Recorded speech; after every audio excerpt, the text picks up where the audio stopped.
The pads come on today at New York Jets training camp practice. We talk about it. The Jets had some roster moves, all that and more. Boy Green Daily starts now. I'm going to lose my gosh-darn bananas. Boy Green Daily starts now. Zoinks! Boy Green Daily, Boy Green Daily, Boy Green Daily. Let's go!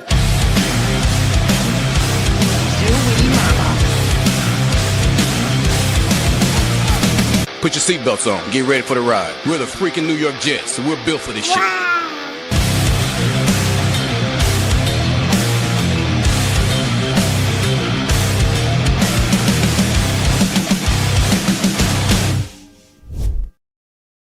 What's going on, everybody? I'm Paul Eston Jr., a.k.a. Boy Green. I'm the New York Jets digital reporter for Heavy.com. Welcome to Boy Green Daily, a daily New York Jets video show, also available wherever you get your podcast.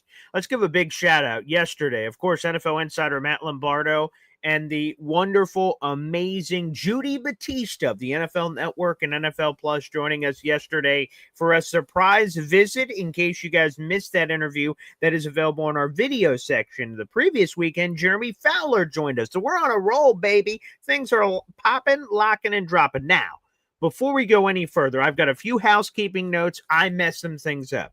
So I want to catch up on these things. Okay, I want to catch up on these things. First off, our boy MFC sent in this $5 super chat several days ago, and I did not honor it. So here we go. Let's get one of these. Wow.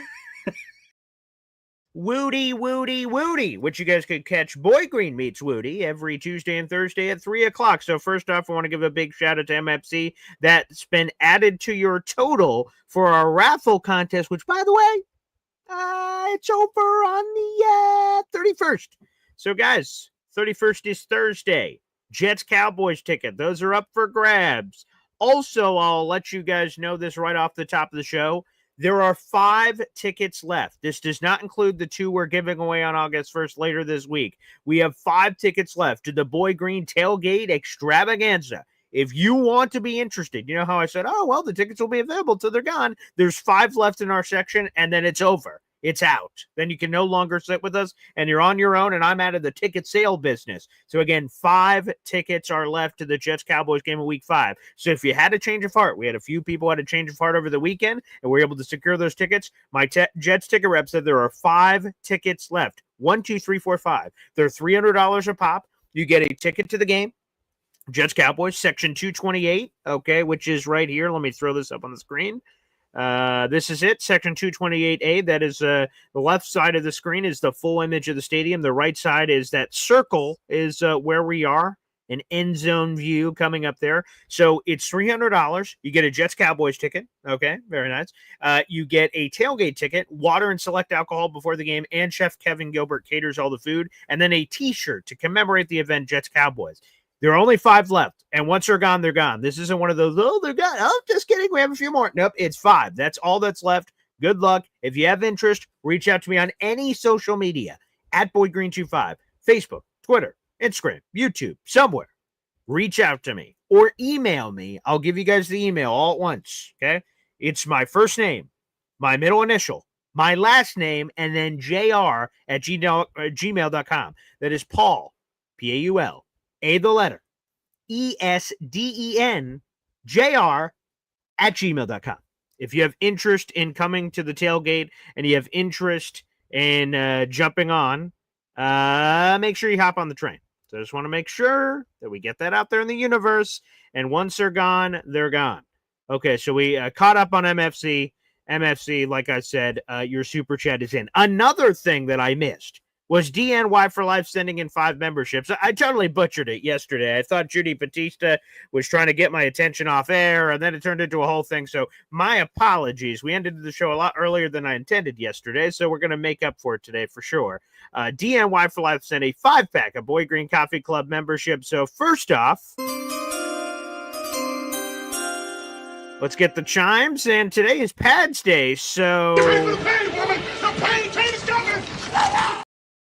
there you go. DNY for Life sending in 5 Boy Green Coffee Club memberships yesterday. Gary Newby, Purple Belt Mike, PBM, welcome to the party. Brandon Barnes, JV Bronx DPL, and Gaming with Chris. So you guys all got a membership thanks to our guy DNY for Life, a.k.a. Devin. And as Jets Worldwide said there, mystery time. The mystery, of course, was the wonderful, amazing Judy Batista joining us on the show live from Giants camp, but the day before she was at Jets training camp. So we got her firsthand account of what she saw at Jets training camp, which was awesome. So another salute to Judy Batista. This is her second year in a row joining us, which is great. And it's been cool to develop a relationship with Judy Batista. I love her work, and I've been a fan for a very long time. DNY for Life, by the way, you now have 5 raffle tickets for the Jets-Cowboys contest. I know you're already going, but if you win, you would have 2 more tickets to use at your disposal however you would like, along with everything else that's included in the package. So DNY for Life, a big salute to you. So I want to make sure I get some housekeeping out of the way, make sure I catch up on all your guys' memberships and gifting and things of that nature coming on. So thank you, everyone who sent in their support. Again, you guys can continue to send in raffle tickets for this contest. Okay, Jets-Cowboys. We're giving away 2 tickets to the Jets-Cowboys game. Okay, that is section 228A. We are going to determine a winner. That is coming up on Friday, August 1st, people. And once that's here, well, we're off to the races. So it is Friday, August 1st. I'll throw this up on the big screen real quick, and then we'll get into all the Jets news. 2 tickets, Jets-Cowboys, section 228A. 2 tailgate tickets. Again, there's going to be all the food catered by Chef Kevin Gilbert. We will provide water and select alcohol. That'll be all on James Woody picking that alcohol before the game. And then 2 Jets-Cowboys commemorative T-shirts. All that I just mentioned is over $600 in value. You have a chance to win it for just $20. Here's all you have to do. Subscribe to this channel. That's free to do. YouTube.com/BoyGreen25. And send in a $20 raffle ticket via PayPal or Venmo to @BoyGreen25. Make sure if you do that, you put your first and last name. You put a good email for you. I want to be able to contact you if you win. And that they're for the Jets-Cowboys tickets. So make sure you do that. Or spend $20 here on the channel. You can do that with Super Chats, Super Stickers, memberships. And again, you don't have to send all the $20 at once. You could send $10 today and $10 tomorrow, if you prefer to do it in that way. All right, with all that out of the way, let's get down to the brass tacks here, baby. The pads come on for the very first time today at Jets training camp.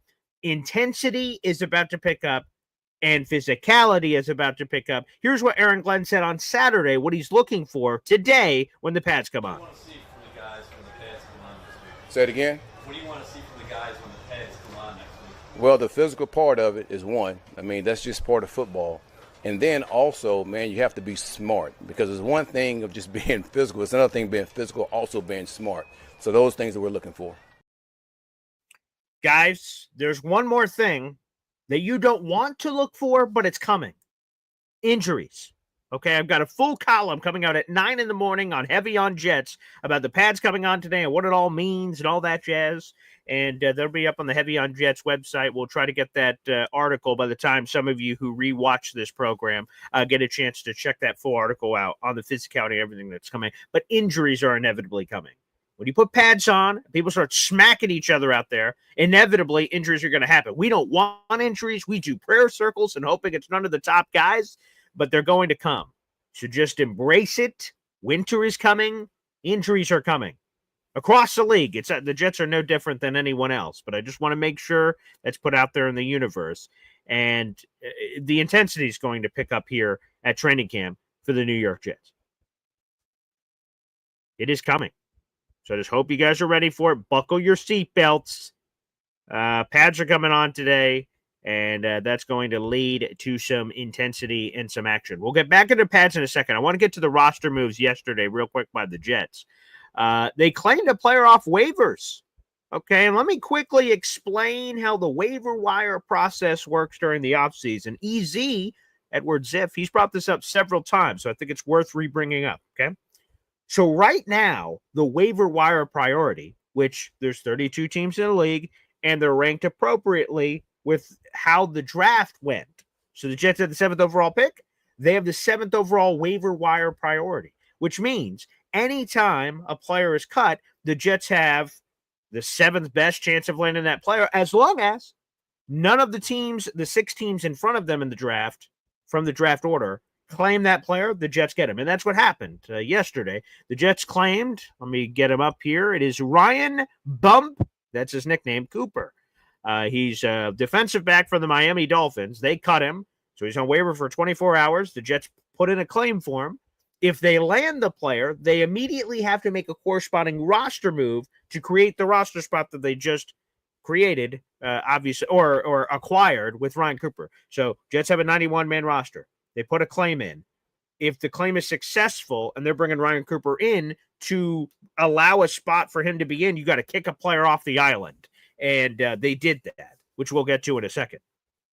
So the waiver wire priority order right now is based on the 2025 NFL draft. That's the way throughout the entire offseason. So the Jets will continue to have the seventh best odds throughout the seventh best chance throughout the rest of camp. However, once we reach the regular season, once that happens, it's then reverse order of standing. So then we all reset back to the mean. So that's what's going to happen there. Real quick, I see a super chat membership shout out coming in here from JQuest57. He's been a member for 3 months on the channel. We appreciate it. Thank you so much for supporting the show. Wow. Aaron Glenn seems to be the real deal. I'm excited, and you should be, people. You should be excited. Again, it's a results-oriented business, so as excited as we all are, it's a honeymoon stage. There's nothing really wrong Aaron Glenn can do at this point.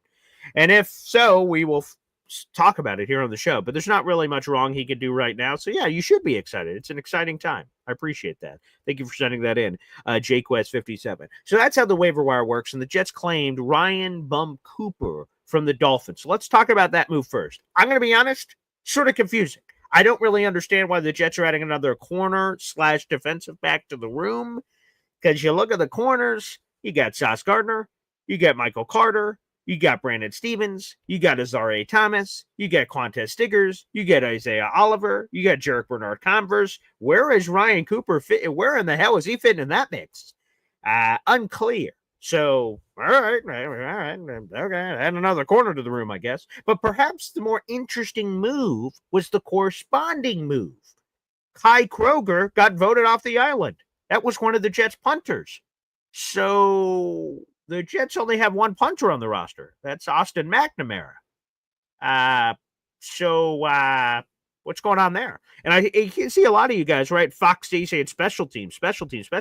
Don't we already have a corner playing special teams? Is that Chris Boyd? Now we need another Chris Boyd? Another gunner? All right, I guess. Maybe. Again, we're still at the 91-man roster, so maybe that's why. But I'm seeing people saying, oh, Ryan Cooper for special teams, I guess. We already got one of those guys. That's Chris Boyd, but that's neither here nor there.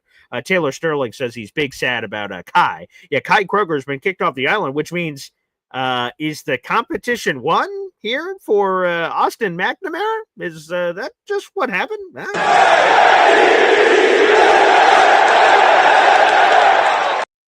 I don't think so. I know that there's only one punter on the roster right now, and for practice today, there's one punter. It's Austin McNamara. But I would say this. There's 3 preseason games. We're only through the first week of training camp. I absolutely do not think that Austin McNamara has won the job, unless told otherwise. Aaron Glenn speaks in a couple hours. Maybe he'll tell us, yep, he won the job. It's over. Seems unlikely. But maybe, so I'm anticipating another move coming. I don't know what happened to Kai Kroger, but so sorry, Taylor Sterling out there and anyone else who that may have offended or saddened in some way that Kai Kroger got cut from the team. But I would anticipate another punter being added to the roster sooner rather than later because Austin McNamara has never punted at the NFL level. Now, quite frankly, he's right at home because Harrison Mevis isn't kicked at the NFL level.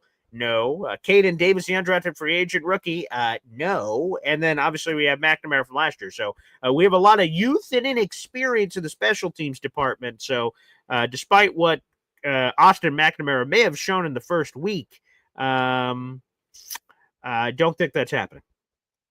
Shout out here. The Meadowland Swamp Thing says that Paulson Senior shirt is cool AF, and I wish I could take credit for it like it was mine. This is a custom gift from our number one Austrian Jet fan, baby. It also says we are built for this shit, but you can't see that because I'm either too fat or the camera's not backed up far enough. I'll let you guys paint that picture. But yes, it is the Jets logo for our audio-only listeners. And instead of saying Jets on it, says Paul Esden Sr. And our number one Austrian Jet fan actually custom made this shirt and several other shirts. So I have a full wardrobe from number one Austrian Jet fan of cool custom Jet shirts. Quite frankly, I got to go to the laundry. I'm running out of shirts. I don't know why I decided to say that with hundreds of people watching about my laziness with going to the laundromat, but there you have it. I would say, though, the shirt is awesome. Shout out to our number one Austrian Jet fan. Super cool and amazing. I absolutely love it. So the merch is phenomenal. Absolutely terrific. So let's go. Also, Indy, I didn't say this, but I didn't write this in the piece, but Indy Jet says, member of the Boy Green Coffee Club, salute to Indy. The Dolphins cornerback room is thin, so if they cut him, he must be bad. Yeah, I sort of perceived it the same way. Like, the Dolphins are looking under every rock for secondary players, and this guy they get rid of, that can't be a great sign. But I will say this. How many times have we said, wow, the Miami Dolphins never make a mistake? So maybe this is another one of them. But right, no, that was an initial take as well about the Dolphins cutting a player that we immediately claimed. We'll see what happens. I won't judge. We'll see what happens and come forward with that. Yeah, we'll see. Again, I don't think we're done. I think we're adding another punter to the roster for sure. I think that's coming inevitably here, for sure. I think that will be here around the corner. Someone just said something. I missed it on Thomas Morstead. I can't see whoever said that. I guess I lost the comment, but the Jets will regret, kicking Thomas Morstead to the curb. Maybe, to me, I love Thomas Morstead. Obviously, I had a relationship with him, had him on the show a gajillion times. Good guy. And, all the best to him in San Francisco. I wish them all the success in the world. Let's have a Jets 49ers Super Bowl as far as I'm concerned. That's awesome for Thomas. But no, again, I didn't get it. Aaron Glenn's explanation for why he went veteran to youth really didn't make sense either. But you know what? Again, if the worst thing I'm mad at is Aaron Glenn cutting a couple of special teamers, then I guess that's not too bad in the grand scheme of things, basically. Also, I didn't mention this off the top of the show, but our Jets beat reporter Nick Faria will be joining us for his normal Monday spot. He should be joining us about 10 minutes or so. So we'll get Nick Faria's perception of training camp so far. He's been there. So we'll get an update from Nick. Looking forward to that after the first week of camp. So we'll see. Yeah, Dave, I think it's quite simple. Aaron Glenn didn't want to pay him. No, I just meant his explanation to the media he didn't say that, obviously. But no, I didn't think his explanation made sense. J-Boy just says, well, Glenn can't say he hates old people, right? That could be perceived a certain type of way, I suppose. So we'll see. Indy Jet says, oh, lovely, the great anti-Fields. Hey, maybe things have changed. Who knows? Although I guess he hasn't seen much of Fields because Fields got hurt and he hasn't been. Here's the big thing to watch out for today, right? We're talking about, Indy brings up Fields. Is Justin Fields back today? Judy Batista, our lovely guest, second guest on the show yesterday, did a one-on-one interview with Aaron Glenn, and she asked him, hey, because she was talking to him Saturday, day off yesterday, Monday pads, like, is Justin Fields back in full bore on Monday? And Aaron Glenn didn't really answer the question, so we will see. I don't even want to speculate because we have no clue, right? We thought like, oh, maybe a week out. Then he was back the next day in limited fashion. So I don't even want to speculate. I have no idea. I have no idea how that's going to go. But it'd be great to see him back out there sooner rather than later. But I do agree with Aaron Glenn's overall messaging about it. Is, hey man, let's bring him back when he's fully back so then we don't have to look back. Like, we don't have to bring him back. Geez, we brought him back too early. Bring him back out. In, out. We don't need any of that. Let's just make sure, we get all our bells and whistles together right now And as soon as he's ready, he's off to the races. So that'll work just fine. By the way, Aaron Glenn did confirm an offensive lineman is the one that stepped on Justin Fields' toe. So through all his interviews over the last couple of days, he confirmed that it was an offensive lineman, which is what Boy Green said. It seemed more likely than not it would have been an offensive lineman kick-stepping back onto his toe as opposed to a defensive end. And so immediately all you guys are blaming Michael Clemens. So let's put some respect on Michael Clemens' name, please. Everyone said, oh, he must have stepped on his toe. I'm like, that doesn't make any sense. So we'll see what happens. Indy says it's just a dislocated toe, not a big deal. Now, I'll tell you this, and I know this is going to rally the animals in the audience. Ritsamini said we shouldn't just overlook this injury because of Justin Fields' mobility. He says, we shouldn't just eye roll over dislocated toe. He says, that's something. He's not saying that's the most serious thing in the world, but he's saying it's not, you shouldn't just overlook it. So we'll see if he's right in that regard coming up here on the show. All right, let's do this. We are going to have Nick Ferria joining us here in just a minute, but because I totally screwed the pooch yesterday, we'll open up the phone lines right now. We'll work in some phone calls and Nick Ferria and talk all things New York Jets here on the show. So a quick timeout, more coming up here on BGD. Boy Green daily, Boy Green daily. Talking Jets football, man. Boy Green daily, Boy Green daily, Boy Green daily. New York Jets Football Club. Offense, defense, special teams. Watch Jets football with Boy Green. J-E-T-S.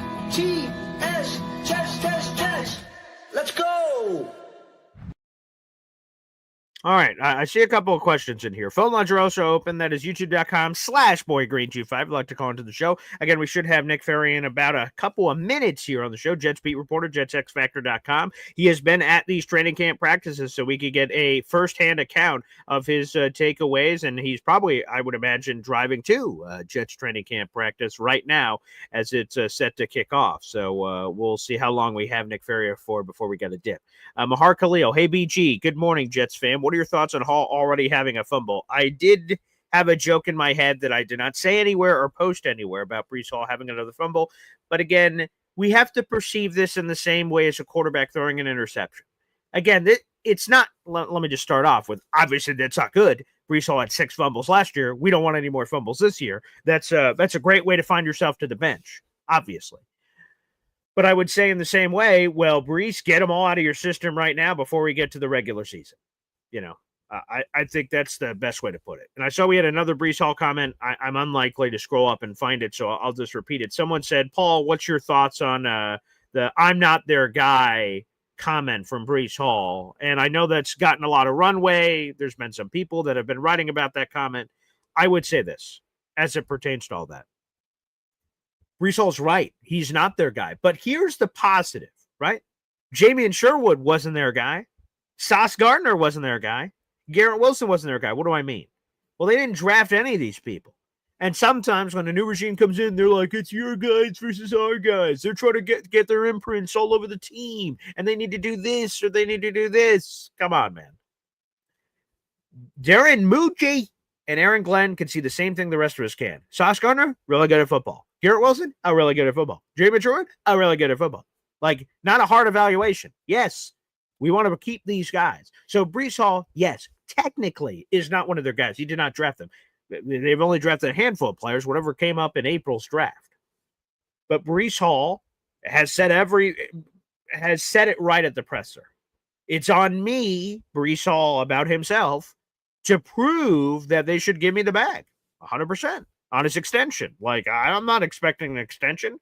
I'm glad we're on the same page. I'm not expecting an extension for him either before the season. That'd be surprising. Hell, an extension in the middle of the season would be surprising. Why would they do that? Who knows what's going to happen the rest of the year? What if he gets hurt? So to me, I think we're going to ride this train out for better or for worse. And at the end of the season, if Bree Hall is the second coming of Barry Sanders, his ass is getting franchise tag. If he's terrible, then he's walking out the door. If he's sort of in the middle, that's where things get more complicated. How do the Jets pay him? What do they pay him? That's where we get lost in the sauce a little bit. coming up there from that perspective. So we will see. Jets Worldwide sending in a 1999 super chat, which is another raffle ticket, baby, here on the channel. Let's go. Wow. Another raffle ticket for our Jets Cowboys contest. Let's go. It's Jets, Jets. I love Fireman Ed too. So do I, Chucky. So do I. So let's add that to your total. Jets Worldwide, much appreciated here. Thank you so much for sending this in. Beautiful. That is your second raffle ticket of this contest for Jets Cowboys. Again, you guys can do just as Jets Worldwide just did there. Send in a $20 raffle ticket. Okay, for the Jets Cowboys giveaway. We are giving that away coming up on, what's that, Friday? Let me make sure I get my dates right. Yes, Friday, August 1st. So that's coming up right around the corner. I also want to do one more thing here on the program. I do. Let me put this up. Jets Worldwide going right next to Indy for 2 raffle tickets so far this month. Appreciate it. Very nice. Here's another thing. Did you guys see the Olu Fashanu Origins episode yesterday? It came out last night. Hope you guys enjoyed it. It was sweet. There's one thing I would like, and by the way, Jets Worldwide says, can we just catch a freaking break? I would love that from an injury perspective, Jets Worldwide. Let's hope for the best. Let's hope for the best. But you do have another raffle ticket for a contest, and thank you kindly for that. You've doubled your chances at winning the Jets Cowboys giveaway, which could mean Snowball and Johnny Boy come to the tailgate. That sounds cool. Again, it's up to the gods. It'll be at random, transparent. You guys will see it with the rest of us. G-Man, the prophet for Jets football, he continues to gift memberships, baby. A 5-pack of Boy Green Coffee Club memberships. Let's bleepin' ride, baby. Let's add that to G-Man, the prophet for Jet football's total. Beautiful. We'll get more on that in a second. Let's read the 5 new members to the Boy Green Coffee Club. This is from the G-Man, prophet for Jets football here on the show. Let's see here. Here they are. They're coming in now. All right, we got Nixie getting a membership to the Boy Green Coffee Club. MJ Dunn, McPherson 87. We have Deezy and Robert Heenan. You guys are all now members to the Boy Green Coffee Club. Appreciate that. I'm going to do some quick math behind the scenes here to see if there's any other changes to the raffle ticket process. And there are. Wow, G-Man the Prophet for Jets football now has 9 raffle tickets for our contest this month. Let's bleep and go. G-Man the Prophet for Jets football. Appreciate you, pal. Very nice. Okay, G-Man is in second place, only to our number 1 Austrian Jet fan, who has an unbelievable 31 raffle tickets so far this month. So, G-Man, you got a little room to catch up, but thank you so much for gifting and supporting the channel. That is absolutely terrific. So, thank you very much. Appreciate that. So, let's do this, okay? So, did you guys see Origins yesterday? I hope you enjoyed it. It was a fun series. But I think we owe it to ourselves as Jet fans to properly pronounce the name of Olu Fashanu. So I want to do like something you probably do in like first grade, okay? And here it is. Let's put it up on the screen, okay? Let's put it up on the screen here. This is Olu Fashanu's full name if you're watching on the video product here, okay? This is Olu Fashanu's full name. Now, how do you pronounce this properly? Well, let's go to Olu Fashanu's mother. This is a clip from the New York Jets documentary series Origin, Season 2, Episode 2. Let's go to Mama Fashanu here. His full name is Olumuyiwa Fashanu. And Olumuyiwa means the Lord has brought us this. Olumuyiwa Anthony Fashanu. Olumuyiwa Anthony Fashanu. Okay? So let's all practice it at home, wherever we are. Okay, we got 300 people in the room. Like the video, hit subscribe. Yesterday, last night, Sunday night, the New York Jets released episode number 2 of their Origin series, which is, again, it's sort of self-explanatory, but the origin stories of these players. As a kid, high school, college, the draft, basically everything that got them to the Jets. And this is our offensive lineman from Penn State that we took with the 11th overall pick. Again, during the pre-draft process, a lot of people looked at this name and went, what's another nickname? Oh, Olu? And I think it's really important as a name guy myself. that we owe it to the Fashanu family. Let's pronounce his name right. Let's pronounce it in full, the way that God intended. Let's give it to him. Because I watched, oh God, now I'm going to butcher the cartoon movie. Let me see what it is. Let me see. What was the kids movie? What's it called? Elemental, I believe it's called. Elemental. Yes, it came out in 2023. And the thing about this movie, I never thought I'd be talking about this today on July 20th, but in the Elemental movie, the fire family that comes over, right? That comes over for it, their names sort of get washed out, and they say what their real names are, and it's too complicated. So they go, "Hey, what about Bob and Joe?" So they just sort of get the names down to a lower level. And I just say, we should strive to say names as they're intended to be said here on the show. So one more time, everybody, this is Olu Fashanu's full name here. His full name is Olumuyiwa Fashanu. And Olumuyiwa means the Lord has brought us this. Olumuyiwa. And apparently that means the Lord has brought us this. And Lord, thank you for giving the Jets a left tackle. Thank you. So Olumuyiwa is quite fitting. Quite fitting for the New York Jets. So people practice that at home a little bit, and let's try to work it into the vernacular. Olumuyiwa here on the channel. Beautiful. All right, let's get our guest in here and your phone calls. We'll combine those two. We've got our Jets reporter, Nick Faria from JetsXFactor.com. Nick Faria, what's going on, brother? How's everything going, Paul? Wow, it's going. We got pads on today and so many questions about all that. So, Nick, will immediately bring in someone who's waiting to jump on the show. Hep, what's up, Hep? Hey, Paul. Hey, Nick. Nick, did you have a chance to see that Origins on Will McDonald yet? I have not yet. I have not. What an incredible story, this kid. The kid came from God. poverty, and I'm not going to give it all away, but basically one of the stories is his parents moved up to a certain area. He was going to high school there, really good, doing well. Teacher took him from a 1.5 grade average, saw something in him. He got it up to a 3.5, but his parents had moved back. Will was sleeping in a car for months. In the cold, in the winter. Yeah. In the winter, yeah. And they were like, "What the heck's going on here?" They were like, they took him under his wing.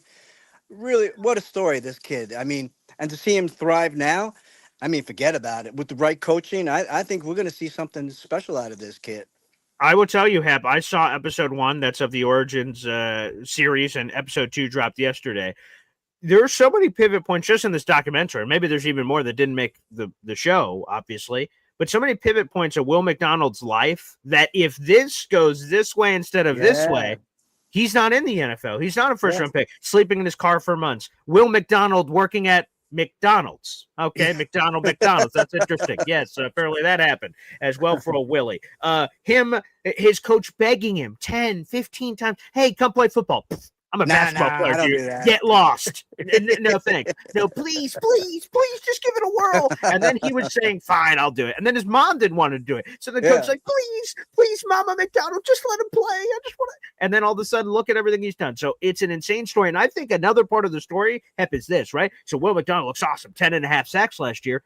This dude just started randomly playing football in high school. He's still so raw. There's still so much untapped potential. He didn't know anything about football. That's another part of the thing. They were like, "All right, line up this." He's like, "Huh? What?" He's like, and this is one of the funniest things from it, Nick. Will McDonald told his high school coach, he's like, "Hey," so he gets on the high school practice field for the first time ever. And he's like, "Coach, where are the yellow lines?" He's like, "What are you talking about? Like on the field, where's the yellow lines?" He's like, "Will, those are on TV. Those are first down markers. They don't really exist." He went, "Whoa!" So that's just wild to me. He didn't even know that in high school, and now look at where he is. And I'm not doing it to make fun of him. It's just crazy. My God, look what little he knew about football. And look where he is now, getting 10.5 sacks in the NFL. Wow. He came out and he had his gear on backwards. He didn't know how to do it. I know. Oh my God. It helps when you're a 6'4" freak of an athlete who can play multiple sports, has blazing speed for an edge rusher, and now apparently gained 15 pounds of pure muscle and may end up being a physical bull rusher in the near future.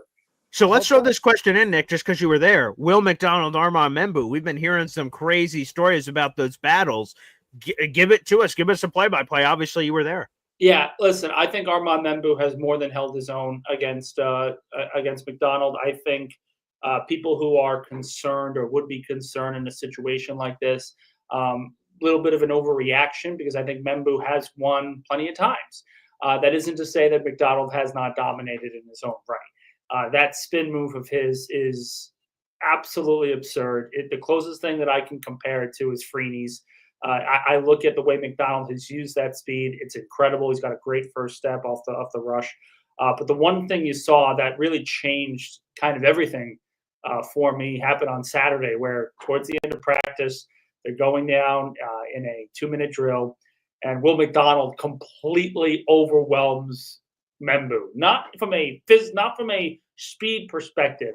I mean, it's a pure blown bull rush that knocks Membu on his ass. It's a welcome to the NFL moment for the rookie. Absolutely, his first weekend. But listen, Membu is not this small dude. He's not small. The fact that McDonald can do that now, he's going to be a Pro Bowl player, and he may be a Pro Bowl player this year. And it's insane to compete against some of these younger tackles that the Jets have, because there are not many tackles in the game that are prepared for speed rushers like McDonald is. I know he's 26, so he's an older, young player, if you will. Yeah. But if there's a player to get excited about in camp so far, it is him, because he has been unblockable sometimes. That's awesome. How about your boy Arian Smith? How's he looking? Been quiet, been pretty solid. He's caught everything that he's thrown. He also had a welcome to the NFL moment Saturday. He had a nice catch along the sidelines. He got 1 feet in, and the refs ruled him out of bounds. And I said, well, it's not college anymore, buddy. But it's one of those things where you are seeing this rookie class make mistakes, but make honest mistakes that you would expect to see from a rookie class in their first week of training camp. Arian Smith's speed is as advertised. Mason Taylor continues to get open, even if he's not getting the ball on certain plays. I love the compete that I've seen from Armand Membu. These guys are here, and they are competing, and that's really all you can ask for at this point, so early on without the pads coming on. Sure. Thanks, fellas. Okay, appreciate it. Hep, thank you so much for the call. Let me ask you this, Nick, as we're pushing it forward here. Again, pads come on today for the New York Jets. Pads were not on Saturday, so as Will McDonald's given the business to Armand Membu, and he'd be giving anyone the business, how do things change now for pads? Is there sort of a more equal footing? Because I imagine that pass rushers have the advantages over offensive linemen when pads aren't on. Yeah, 100%. And that's where I'm going to be really interested. I'm not going to be there Monday, Tuesday, but I'll be there Thursday, Friday, and Saturday. Mm-hmm. But I'm really interested to see what this offensive line looks like in the running game. Because listen, this is going to be their end. This is going to be their MO. They're going to want to run the football 30, 40 times a game and throw the ball only bits and pieces when they absolutely need to. And seeing this offensive line without pads open up some big holes, that's pretty exciting. Now let's see what happens when the pads actually come on, and you have a John Simpson whose entire game is predicated on his edge, on his physicality, and that always shows true in the running game. So I'm really interested to see what happens there. It's a big step for Will McDonald, of course, because he has to show that he can defend the run in a competent way, I would say.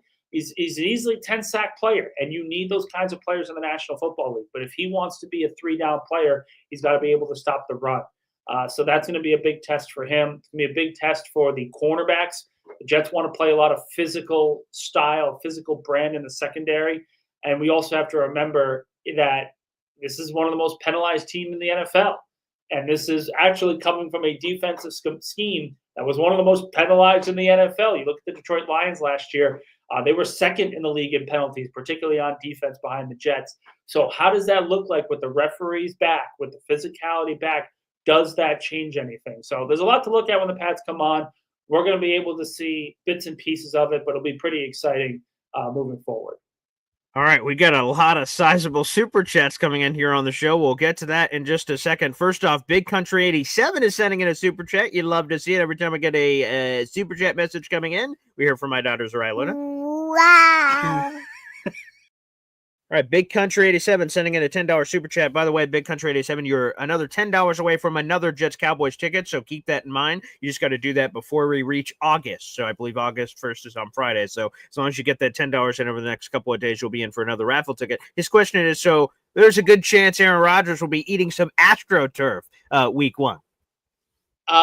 Listen, I wouldn't put anything up to the football gods and start talking like this until we actually see the team in preseason. Let's be honest about this here. It's let's hold off the smack talking until we actually see this team play. Okay, fair enough. But just in the same vein, I actually want to flip it to the other side. So Aaron Rodgers, we'll get to Aaron Rodgers, I'm sure, in many shows as we're coming forward here, Nick. But what about Armand Membu, right? So he's getting this work against Will McDonald, and Will McDonald's really talented, obviously. But he's going to be seeing T.J. Watt and Alex Highsmith and everything the Steelers have to present. If you're looking at the Jets' offensive line, I would assume that Armand Membu, and use this however you want, is the weak point of the Jets' offensive line, which is a great place to be for your number 7 overall pick to be that guy on the line. How do you anticipate the battles against Will McDonald right now in training camp and how that can possibly prepare him? Because, again, they're both on this. Will and Armand obviously are on the same team, which is good for everybody. So they're trying to help each other. But how is that going to help prepare him for what T.J. Watt, Alex Highsmith, and the rest of the Pittsburgh Steelers defense will clearly have waiting for him for that perhaps welcome to the NFL moment for the rookie in week 1? Yeah, listen, I think Will McDonald is huge for Membu's career because the one thing he struggled with at Missouri was the fact that he struggled with speed rushers, and he needs to be able to get that footwork, move a little faster, get his hand placement in there as quick as he possibly can. So this is going to help him. Will McDonald is going to help him exponentially in this camp to really prepare for the speed of the NFL. But we'll also have to recognize that Will McDonald, as really good as he can be, he is not T.J. Watt, and he is not Alex Highsmith on the other side of the field. And I'm not saying that he's not as good or can't be as good as Alex Highsmith, but when you put him and T.J. Watt together, that's a formidable duo. And really what the Steelers are going to do is they're going to throw T.J. Watt at him, and Watt is going to go to town. And that's the expectation. That has to be the expectation. That's where Jet fans have to understand. That's where they have to understand. Take a look and say, okay, we're not expecting him to look great week 1. It is so unfair to go in and expect him to be an all-pro, Pro Bowl caliber player and shut down T.J. Watt week 1, his first game of his NFL season. There has to be fair expectations. I think he's going to struggle in that particular game. But using those struggles to build and improve each and every week, that's got to be the end goal here. That's essentially what the Jets have done all camp to this point. It's about incremental improvements here and there. So, yes, the Steelers matchup would scare me. It scares me from a Jets perspective because I agree. He is, by default, the weak link of the line. Not to say that he's bad, but it's just he doesn't have experience. He doesn't have the kind of thing that you're looking for from offensive linemen going up to a top matchup like this against an all-pro and former defensive player of the year. That doesn't mean he's going to be bad. That doesn't mean he's going to have a bad career. One game does not define a career. So I think people need to understand and have that expectation that it may look bad week 1. It probably will. But let's not throw the towel in on him just because it may look that bad. Fair enough. Again, we're speaking with our Jets beat reporter Nick Ferry here on Boy Green Daily. 500 people are in the room. They're ready for Pat's coming on today. Make sure you guys like the video, hit subscribe on YouTube as we make our chase to 8,000 subscribers. We've had some big guests over the last couple of weeks. Judy Batista, Jeremy Fowler, none bigger, of course, than gosh darn Nick Ferry here on the show, for God's sakes. But, we've been doing what we can. Look at this sizable $99.99 friggin' super check coming in here. Good Lord have mercy. Wow. Wow, that deserves one of these. Kevin James. Kevin James. I just got 3 things to say. God bless our troops. God bless America. And gentlemen, start your engine! John, 5 tickets to our Jets Cowboys raffle giveaway. Good Lord. Sweet Mama Jama.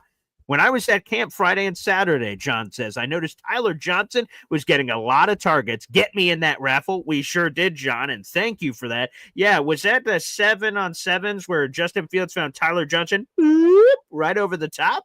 TJ getting some action. Nick, give us the deets. Yeah, so I would say right now, if I were to judge the receivers based on how they've done so far, it's Garrett Wilson at the top, a significant gap as expected. Right. Josh Reynolds is probably number 2. He's been more dependable. He's just caught more passes, been targeted a little bit more. I think Tyler Johnson's probably in that 3 spot with a guy like Arian Smith and Jamal Pritchett as well, the undrafted free agent. It's going to be hard for him to make the roster, but what Pritchett has done on the second, third team, with backups and everything like that, he keeps getting open. He keeps catching the football. And when you are an undrafted free agent, that is all you need to do to find a spot on the 53-man roster. So long way to go for Pritchett, long way to go for Tyler Johnson, but it seems like the Jets are pretty pleased with what they've seen from both of them.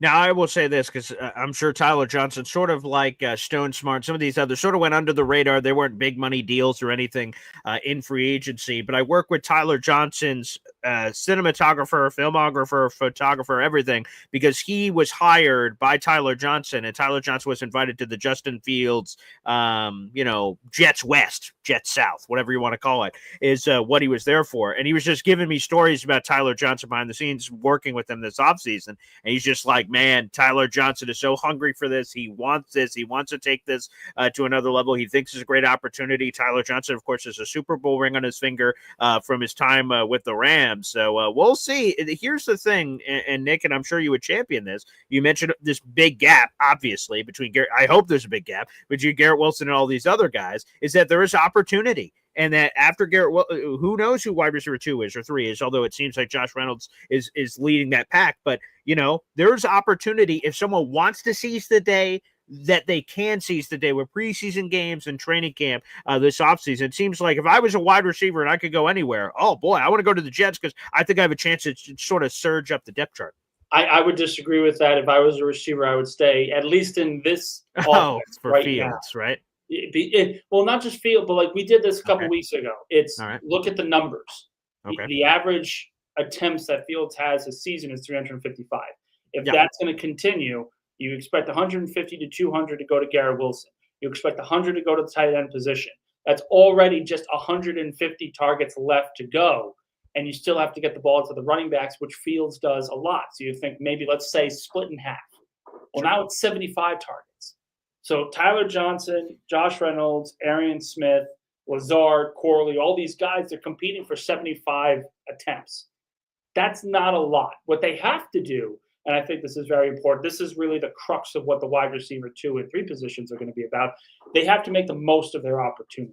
If they're going to come in and see the field and get 2 targets a game, well, they have to catch both targets. If they're getting 5 targets a game, they've got to catch 4. That kind of thing, where it's not quantifiable, where, he gets 150 yards and he's catching 2 touchdowns a game. It's catching the football, making someone miss, and getting some extra yardage on that with the limited reps that you're going to get. Fair enough. Again, John, you now have 5 raffle tickets for our Jets Cowboys giveaway. That's our 3rd most raffle tickets that we've had this month. So welcome to the party, baby. So you're in there, and the updated scrolling ticker is going on there. Shout out to Jets content creator Dylan Terraman, who's just joined us. Good morning, DT. Appreciate it. Let's go to the phone lines. Got plenty of people waiting to ask some questions, including Kyle Clifton. What's up, Kyle? What's up, gentlemen? How are you? Excellent. It's good to see you inside in the lovely confines of your home. Yes, thank you. So I'm wondering if Josh Myers, like the signing, is maybe an eye on the future, right? Like they're making this bet on Fields, right? They bring in Myers on a cheap deal, and maybe they think that they can string him along year to year on a 1-year deal at low money, like we have with centers in the past. And I think you know what I'm talking about, right? We're gonna have 2 free agent guards next year. We had the opportunity in the middle rounds to go take a guard, and we didn't do it. Right. I think we probably have some confidence we're going to re-sign one of the 2. Yep. There's reasons to think that Simpson might want to stay here. There's probably reasons to prefer AVT for his versatility, youth, and all that. Yeah. Right. But I think that Tippmann, when he's played guard, has really shown out and played pretty well. And I think that Membu, if he falls flat a little bit and his lateral quickness is exposed at tackle, he's someone who, like a lot of other tackles in this past draft, projects better inside at guard. So do you think that's part of management's thinking? We have some guys that might have some versatility that we might be able to bring back pretty easily next year. We might be able to flip, to different positions because they've shown the ability to either play there or they project better there. And then maybe we just draft a guard next year that could be plug and play. I want to hear your thoughts on that. So this thought is multi-pronged. It's a multifaceted question because right now, I'm still perplexed why this center competition is going on in the first place because, and again, Aaron Glenn has talked about competition and they're competing at every single position, but I don't see Justin Fields in danger of losing his starting job. I don't see Olu Fashanu or even Armand Membu really competing for their starting roles. It seems like they're penciled in already. Same thing for John Simpson and AVT. It's Joe Tippmann right now whose role is for some reason in question, even after a pretty solid season in his second year, first full year as a full-time starting center. So what's the reason for that? Now, it could be a couple ones. Maybe number one is the fact that they believe he's a Pro Bowl, all-pro caliber player, and they're trying to get the best out of him, and by doing so, just forcing a competition to make him reach that point. That's a possibility. Maybe they look and say, hey, Tippmann, he's not really a good fit for our scheme right now and what our running scheme. We would probably want someone a little bit different, a body build that's a little bit different than what he can bring. Maybe, Kyle, as you said, maybe they move him to guard if John Simpson leaves in free agency. We're not really sure. I'm of a firm belief that they are going to extend Elijah Vera-Tucker at some point before the season ends. Aaron Glenn has already spoke on it. I wouldn't be shocked if they try to get something done before week 1. But Elijah Vera-Tucker needs a new deal. And if you are comparing him and John Simpson of the players that are going to be pending free agents, you re-sign Elijah Vera-Tucker every single time. There's no contest there. So there's a lot of different pieces and a lot of different reasons why the center competition is going on. I'm still perplexed by it because Tippmann, in my opinion, in practice has been a little bit better. The holes have been opened up a lot easier with him on the field, wherever he is, with the ones and twos, it doesn't really matter. So you have all that included. And then you look at your actual film, and you see that Josh Myers has not been very good over the last couple of years. Yes, he has started 50 games, but he's also being paid $3 million. It's not a lot of money, and if you're looking for a top offensive line, you get what you pay for. So that move always felt like a backup role to me, someone who could come in as a backup center, someone who potentially could move over to guard in a backup and a reserve role, if you will. So right now it's competition. I'm still a firm believer that Joe Tippmann is going to win that competition, and they're just using this to try and get the best out of him. Time will tell, but the idea for an organization is you do not create holes on the roster when you already have good players there. Joe Tippmann was a top 10 center in the league last year. You don't replace him for a guy that was in the bottom half of the league at the same position and then say, oh, well, now we have to address the center position in the 2026 draft. No, if you have someone there, then you use him and you shift your offensive philosophy into getting the most out of that particular player. So it's a complex question. It's a complex answer. No one really knows what's going to end up happening in a month or so. But for Joe Tippmann, I think he's still going to be the guy that starts week 1. And Kyle, real quick, 2 thoughts here. First off, it's fascinating to play the musical chairs on the offense line. Who's going all over the place? It's interesting that we have even the opportunity because of the optionality of a lot of these guys that have positional flexibility. It's sort of an interesting thought. And also, today, we said it earlier, we're about to get the pads on, baby. So, some of this. The pain is coming! Pat's coming on today. That's to me, the number one thing I'm looking out for is trench warfare. We're going to get real evaluations here. Who's the defensive tackle next to Quentin Williams? All right, now let's really see Armand Membu versus Will McDonald or whoever else is going to be in that rotation. That's what I'm fired up for here, Kyle. Yeah, I think that, at that price, due to his familiarity with Fields, he was a no-brainer signing for Myers. Of course, yeah. But I think that it leads us for this year having one of the deepest lines that we've had with a core 4 and the versatility of AVT. I think that top 7. Who's going to beat that top 7? And I'm not trying to be this Jet fan. Our positions are better than everyone else. I have never felt, not never. That'd be over the top. It's been a long time since I felt this good about the top 7, the 5 starters and the 2 reserves that are. I'm a huge guy, Chuck Wuma Okorafor. I know everyone else isn't out there in the universe, so I'm on my camp alone on Chuck Wuma, but I'm very high on him. And then you have Josh Myers too. Man, this is good. You're insulated for injuries if they occur. I think they're 9-10 deep right off the bat. There you go. I think you add in Carter Warren, you add in Max Mitchell, Okorafor, Myers, and even potentially Xavier Newman. I think you got a bunch of backups who have played and been forced to play on the field, so they know what to expect. This is the deepest this offensive line has been in years, and I think that will only help them going into the regular season. All right. I appreciate your time, guys.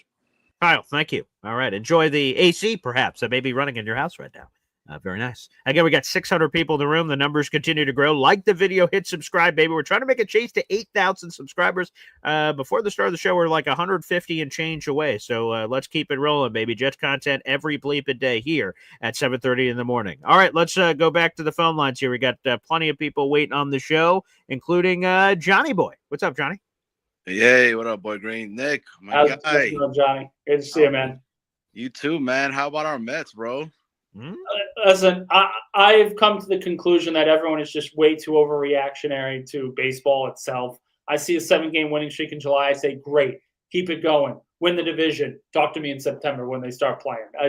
I can't keep doing this. I can't keep listening to people complaining because Juan Soto struck out one at bat, but then hits a homer the next one, and the guy looks like he's got pie on his face. I can't do it. It's too annoying.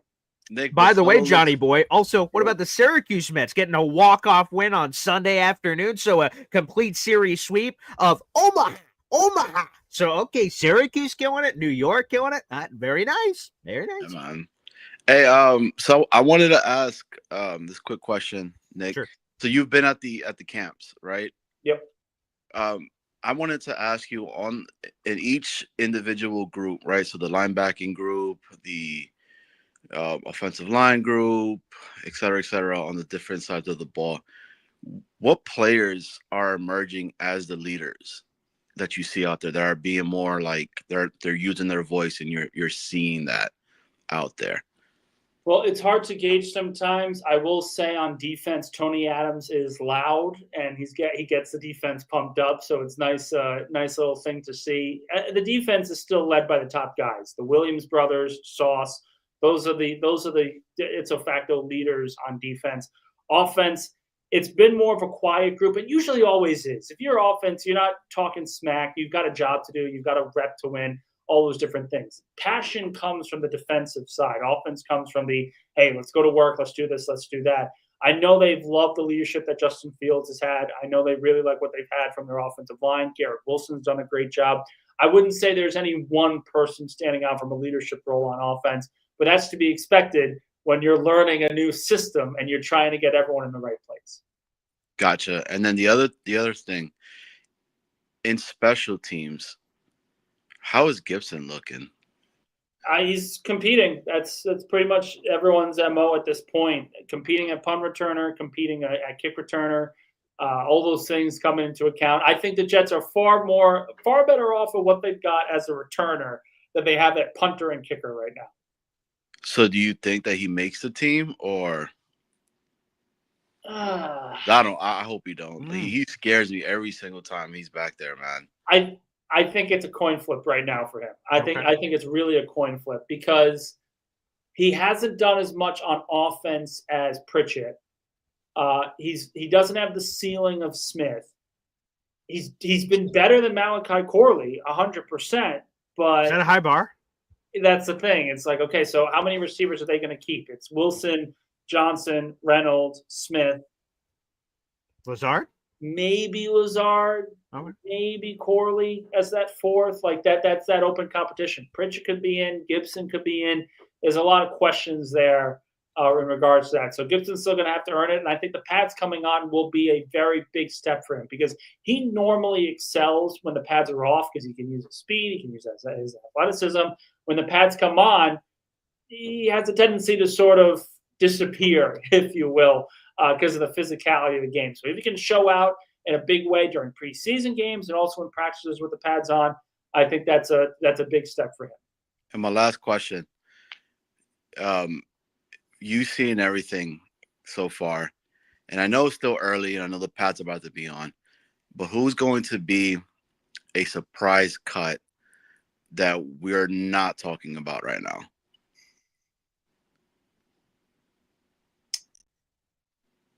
I don't know if it's a surprise, but I think Alan Lazard's time is waning. I really, really do, and it's cut or trade. Yes, yes. Right, there you go. It's just one of those things where it's really early, so it's difficult to tell. But he hasn't gotten open, and he hasn't really gotten the ball thrown to him. So he hasn't had a lot of chances to show that he can catch the football consistently and make those improvements. And yes, he is a leader. He's a really good run blocker. But so is Josh Reynolds. And to be quite honest, if I'm building a roster, I'm not building a roster of 2 receivers that can just run block, and that's it. I want to have more on the offensive side of the ball. So the way that I look at things, Lazard and Corley need to step up soon because their time is running out very, very much so.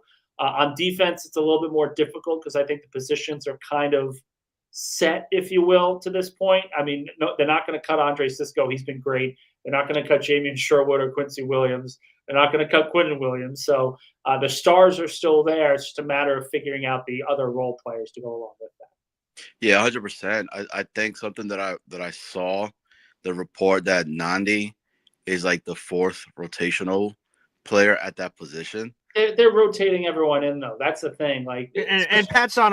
I would reiterate that Nick's there, but Pat's coming on. Come on. I don't think we could give, for good or bad, give proper evaluation to people until the pads come on. If people getting slap-dicked around in pads, okay, now we can evaluate. But to me, pre-pads, the only defensive tackle that I have actually seen that's actually made an impact is Peyton Page.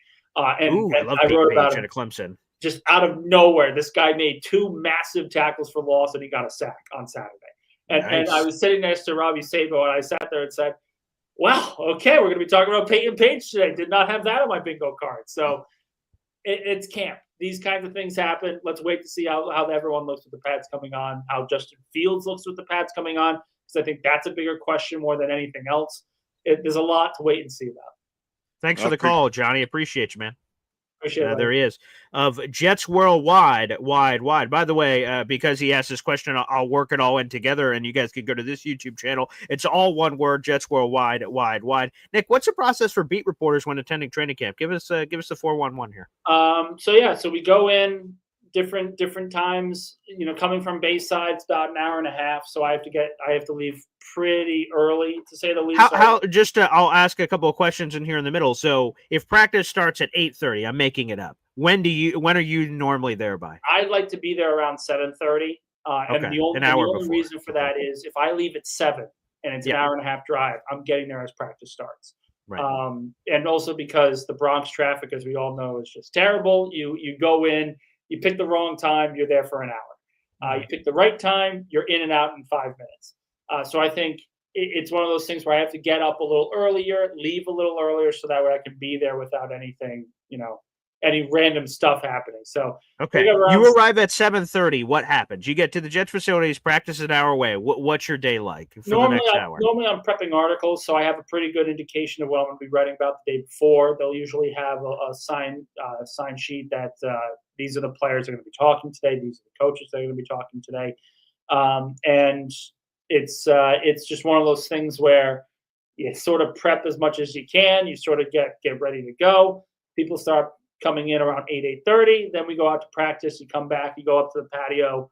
We talk to players. We talk to coaches. And then some people choose to stay and write. Other people choose to go home and write. It really just comes down to whatever day looks like. So if I'm going back to Riverdale, normally I'll go in, have a practice report, live tweet from practice, have all my notes ready to go to Riverdale, go for the day of work of making sure the paper goes out, and then probably later on get takeaways, get other feature articles that come out, that kind of thing.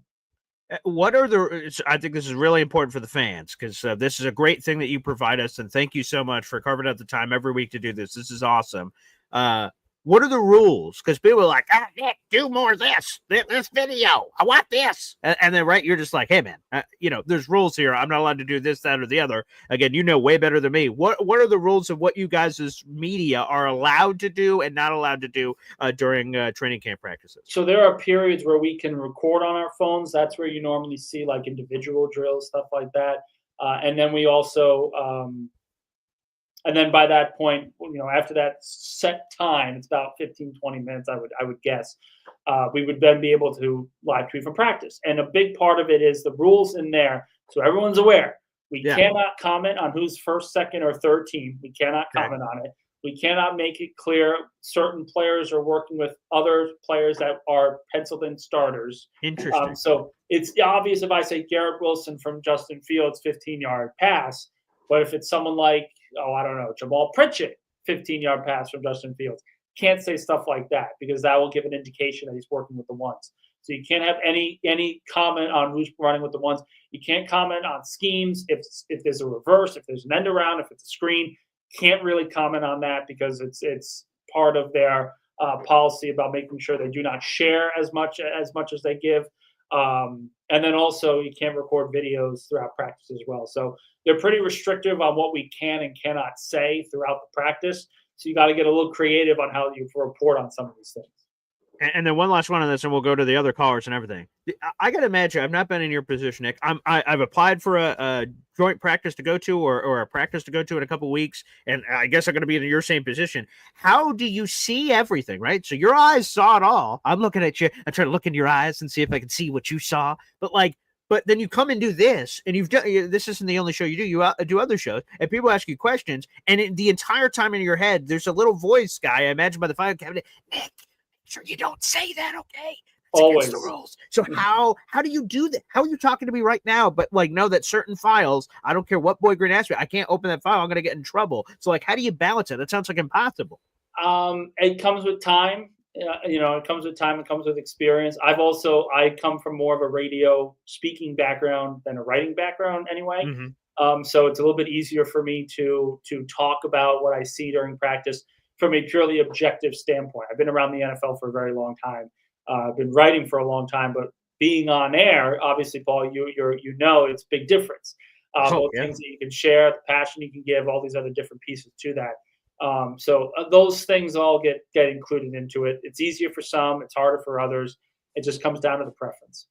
Yeah, that's going to be the thing for me. It's like not even the on purpose stuff is obvious, but accidentally just going, oh, did you see this? What?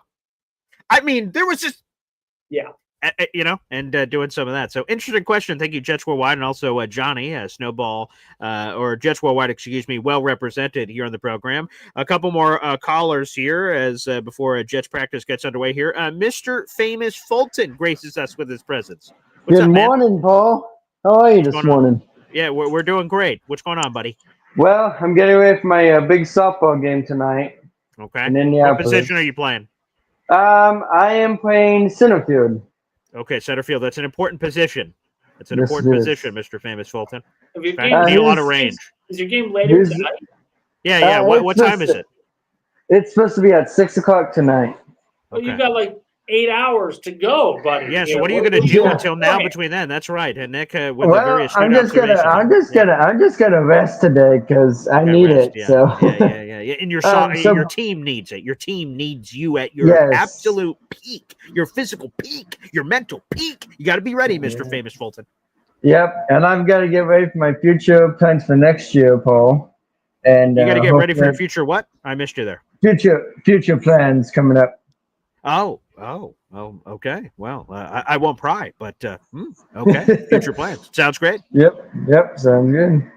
Okay. Well, thanks for calling in, buddy. We appreciate it. Good luck tonight. Thanks. Okay, there you go. Mr. Famous Fulton. Poof. Big softball game. Okay, it's what's the math on that? We're like 10 hours to go before we get there. So, rest up, Mr. Famous Fulton.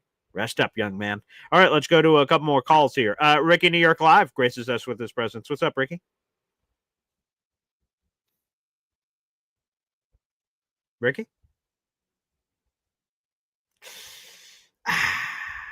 Ricky, going once. Can you hear me? Oh, we got you. Okay. Who? Okay, I almost pulled the rug out from under you there. That's okay. Would not be the first time. Okay, there's a little bit of a delay, so go ahead. I won't interrupt you. Go ahead and just say whatever you want, and then we'll answer your question because there seems to be a big gap here. Oh boy, say whatever I want. That could lead to trouble.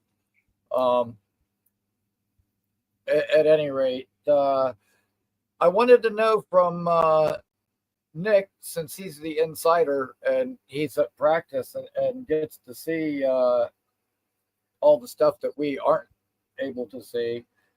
Have you seen anything from number 81 in that receivers group? The underdog, Pokey Wilson. Yeah, not really to this point. Not really to this point. It's been quiet, but again, it could change preseason and Pat's coming on. Right on. I was wondering if he had done anything at all, or if he was getting any work with like the punt returners, anything in special teams. Nah, it's been pretty quiet for him. Right on. The other thing is, well, you know what? I'll save that one since the pads are coming on today. All right. I'll save my defensive line question for you. But all right, beautiful. Yeah. Anyways,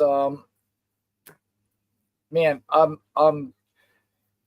was so irate yesterday during the show. I think it was yesterday. You had the guy on first, and then Judy Batista came on. That was yesterday, right? Yes, that was yesterday's show. Yeah. And I swear to God, like you didn't take calls yesterday, so you don't. Yeah, because I'm an idiot. I just want to clarify this real quick because I'm an idiot. Okay, so we had NFL insider Matt Lombardo on. Woo, he was great. And then a surprise, I didn't know if it was going to happen. Judy is doing NFL Network coverage, so she can't come on. Judy Batista. I'm like, okay, I totally understand. She texts me, says, I'm in. I'm like, cool. So Lombardo goes out. He only has a limited amount of time anyway. Boop, boop. I bring Judy in. Judy comes on. She does her whole bit. Judy says, all right, see you later, everybody. And then I take her off screen. And then I'm like, okay, I'm about to take calls. Then I see Judy like doing this behind the scenes. And I'm like, is Judy trying to get my attention? Is she talking to some NFL Network camera guy? And I'm like, and I'm looking at her sideways, talking, and there's more of this. And I'm like, okay, all right, everybody, gotta go. No calls, because I thought it was something very important. So I get off, and I go to Judy, and she's frozen like you, Ricky. It was just this. And I'm like, Judy, and nothing. So and she ended up texting me later, and apparently it was nothing. She was talking to some NFL Network camera guy. So I'm like, son of a. So I didn't get to the phone calls, and then people were like, Paul, why'd you just dip out of the show? I'm like, I'm sorry, I thought, and she, okay. So yeah, I'm an idiot. Long story short. The not taking phone calls wasn't why I was upset. Oh, okay, all right. Go ahead, please. Just to let you know.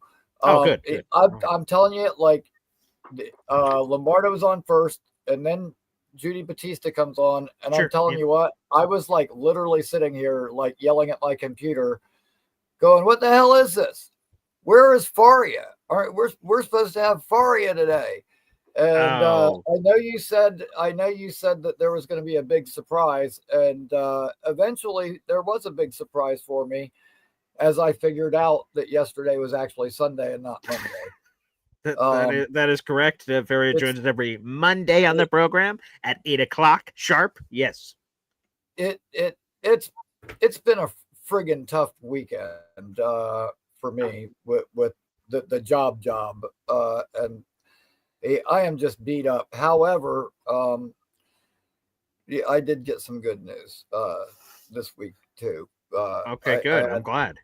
I had a couple people reach out to me, and it looks like I have a couple more guests coming up. Ooh.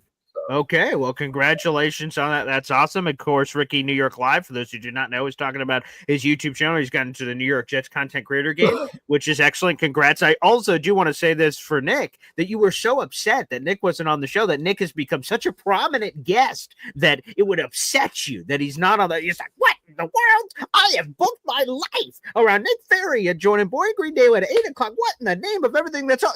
Oh, it's Sunday. I'm being told Sunday. Okay. So it's on tomorrow, Monday. Okay. So I just want to say congratulations to Nick Ferry for having that kind of an impact on our listenership. Ricky's the best. He was shafted on the Jake Asman as Maniac Madness. Sure. I had him as a champ, and he did not win. And it was solely based on people that did not like my opinion. So unfortunate, Ricky. I tried. Hey, listen, that's okay. And whether it's there or here, I connected with you on a number of different platforms, and we always have really good football conversations. And that's one thing that I've been hearing is like, you know what? We like what you're doing because it's just all football, like you're talking serious and, keeping the main thing. Whoa, and, easy there, Salah. All right, easy there, buddy. All right.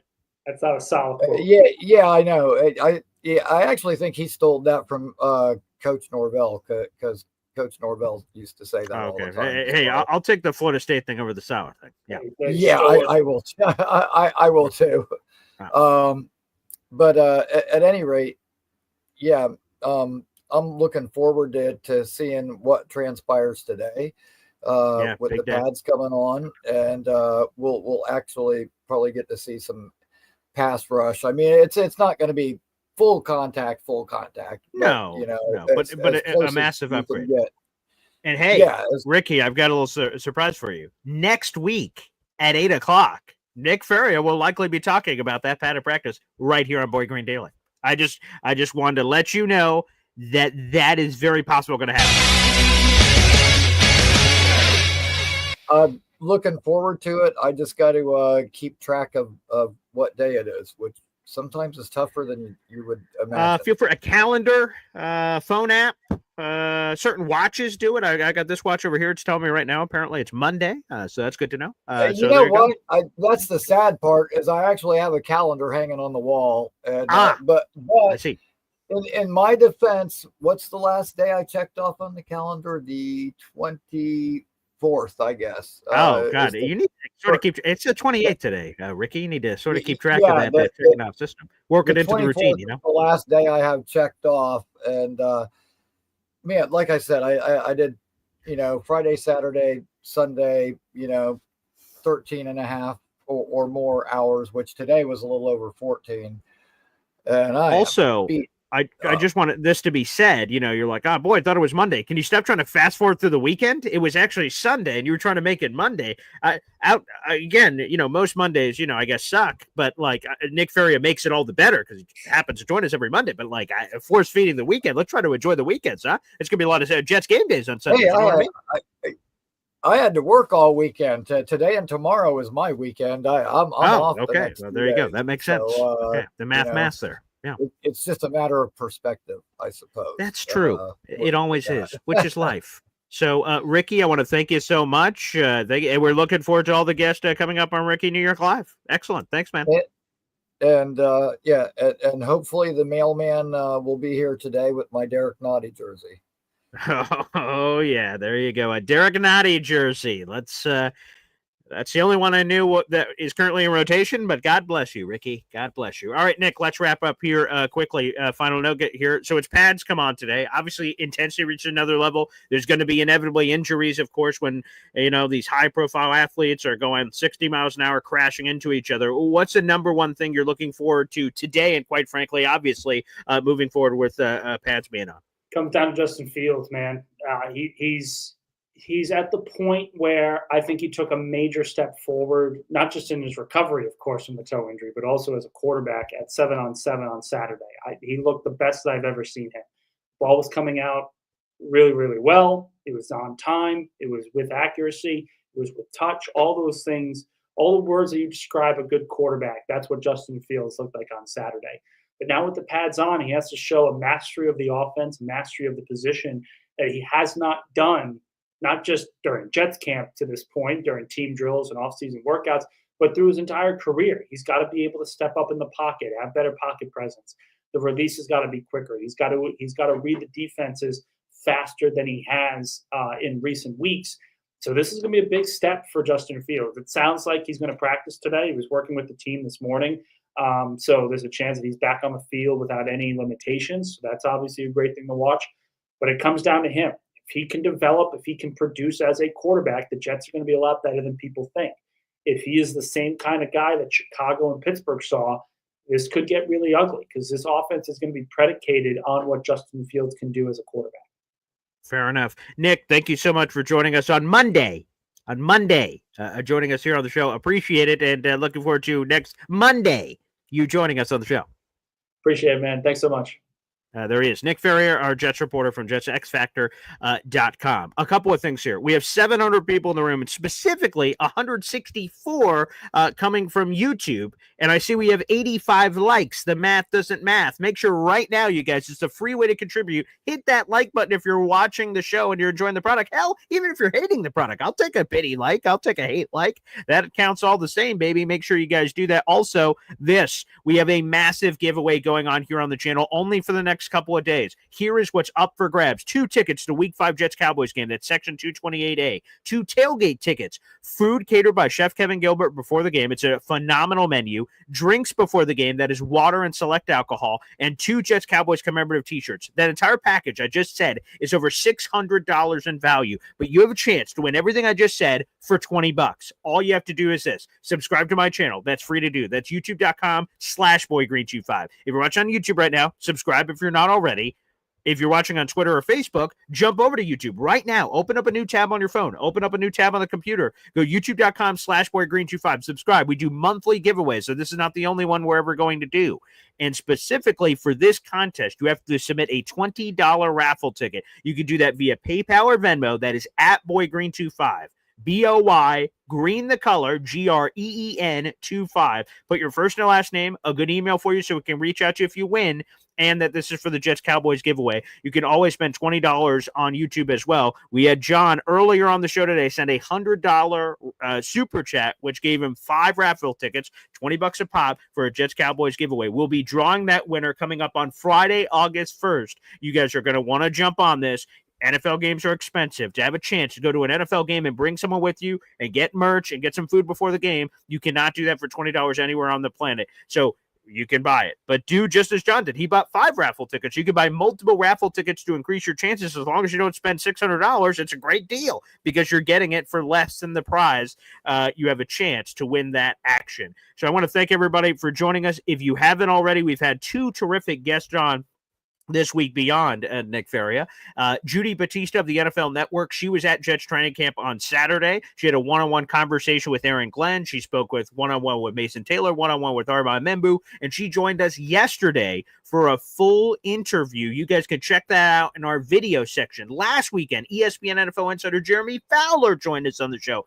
That interview is available in the video section, and I have some big surprises cooking on awesome guests coming here to Boy Green Daily. So it's New York Jets coverage. It's here on the show, and it's going to be awesome. A big shout-out here. I see Cincy Matt is coming through with a member shout-out here on the channel. Absolutely terrific. Beautiful. Here we go. Wow.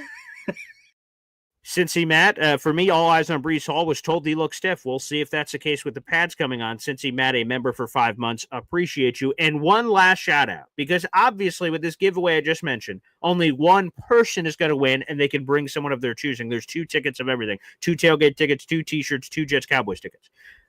So only one person is going to win, so a lot of people that have entered are not going to win. If you want to come with us to the Boy Green Extravaganza Tailgate Spectacular, okay, we're running out of tickets. We have 5 tickets left. They're $300 a person, okay, and that goes to show you the value that this $20 raffle is. They're $300 a person. That is your Jets Cowboys ticket to the game, Section 228A sitting next to us. That is your tailgate ticket for all the food and drink before the game, and that is your T-shirt. All of that is $300 a pop. We only have 5 tickets left. If you want to just say, hey, I don't know what's going to happen with the raffle, let me just buy my tickets right now. There are 5 left. Once they're gone, I will have no more tickets, and you can no longer buy tickets through me. So this is your last call, people. If you want in on the Jets-Cowboys game and you don't want to wait for the raffle, this is the way to do it. If you win the raffle, you do not get a refund. So I want to refresh everyone's memories on that. So keep that in mind. Obviously, if you win more tickets, you can just bring more people on. There will be no refund. So I want to make that perfectly and abundantly clear. But good luck to you guys. Again, 5 tickets left. That's all that's left in my group, and then you'll have to buy Jets Cowboys tickets from somebody else. We won't have anyone left. So we have over 50 people going, and I'd love whatever the number is now. So let's see, 52, 60 people. 60 is going to be our max. So we would have 60 people going if we end up selling these 5 tickets. So people, good luck out there in the universe. Real quick, we'll go to one last call here, and then Jets training camp is going on right now, so we will dive over to that. Indy Jets finishes us off here on the program. What's up, Indy? Hey, good morning, BG. Real quick, NC Green had asked a question, and I know you touched on it, that you're going to give us the information later, yes. I guess, about the parking. I don't know if you saw his question about the parking. I did not. What was his question? Just where there'll be will there be parking at the tailgate, or are we purchasing a separate ticket or a parking pass, and then just hunt you down?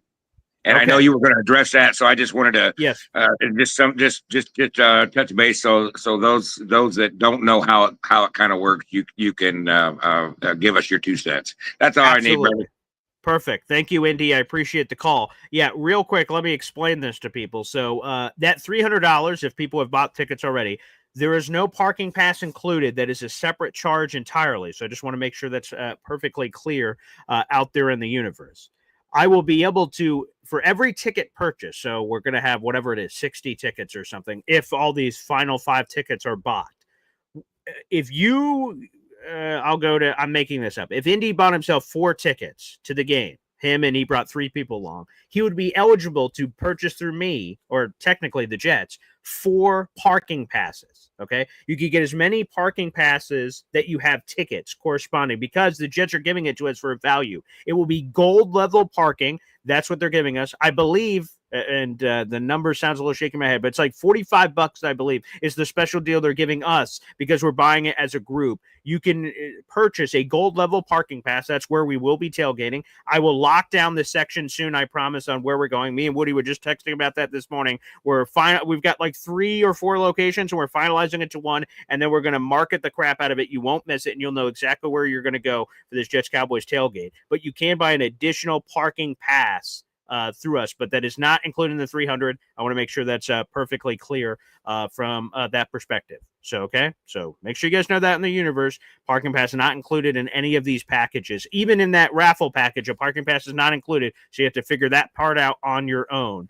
But yes, through us, you could buy a $45 gold level parking pass, and we will reveal our gold level parking situation where me, Woody, Chef Kevin Gilbert, and all the fans will be able to go to collect your shirts before the game, to get the food, and all that is all going to be there as well. Hector Cabrera, appreciate the salute. Syracuse back in the house, baby. Yes, I am in the Syracuse area, and at 11 o'clock live, I'll be on with speaking of Syracuse, my former radio partner, Jim the Man-Child Lurcher. We'll be talking all things NFL on the program. That'll be live on this channel at 11 o'clock. Aaron Glenn speaks in the 10 o'clock hour, and Jets Training Camp is going on live right now as we speak.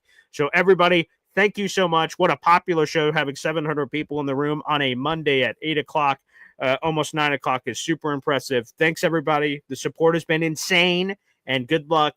And we'll have more information on the tailgate to come. But final notes here. We have 5 tickets to this Jets Cowboys game left. If you want to come with us and sit with us with all the Boy Green Coffee Club members, reach out ASAP. You can do that on any social media at BoyGreen25, Facebook, Twitter, Instagram, YouTube, anything. Reach out to me, or you can email me. It is Paul. Let me say it this way first. It's my first name. It's my middle initial. It's my last name, JR@gmail.com. That is Paul, Paul, A the letter, ESDEN, JR@gmail.com. Email me and say, oh my God, Paul, I just heard about the tickets. I'm super interested. I want 1, I want 2, I want 3, I want 4, I want all 5. Reach out to me ASAP. And note, you'll have to pay immediately, because as soon as I reach out to my Jets ticket rep, say, hey, I got 5 people for the tickets, they're going to ask for the money immediately. So we're going to have to work that out. So make sure you guys have the money at hand. It is $300 per person. Thank you, everybody, for tuning in. We will be back on tomorrow morning for Boy Green Daily. I will be back on as well at 11 o'clock for all things NFL for a live show. You guys can join us right here on youtube.com/boygreen25 for that live show. My digital partner, Jim the Man-Child Lurch. Thanks, everybody, for tuning in, and we'll see you next time. Take